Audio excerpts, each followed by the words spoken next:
কিয়ামতের দিন আল্লাহ রাব্বুল আলামিন সর্বপ্রথম বান্দাকে প্রশ্ন করবেন কি?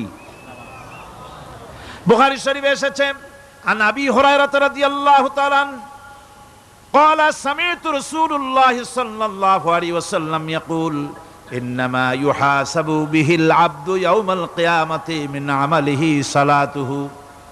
বুখারী শরীফের হাদিস। আল্লাহ রাব্বুল আলামিনের নবী বলেন, হযরত আবু হুরায়রা হাদিস খানা বর্ণনা করেছেন, তিনি বলেন যে আমি রাসূলের মুখে শুনেছি কিয়ামতের দিন আল্লাহ রাব্বুল আলামিন সর্বপ্রথম তার বান্দার কাছে প্রশ্ন করবেন, বান্দা নামাজ আদায় করেছিলি কিনা। নামাজ সর্বপ্রথম প্রশ্ন। যেরকম সর্বপ্রথম প্রশ্নটা কি? নামাজ। এই নামাজ আপনার বাচ্চাদেরকে যখন 7 বছর বয়স হবে নামাজের হুকুম করবেন, 10 বছরে নামাজ না পড়লে প্রহার করতে বলা হয়েছে।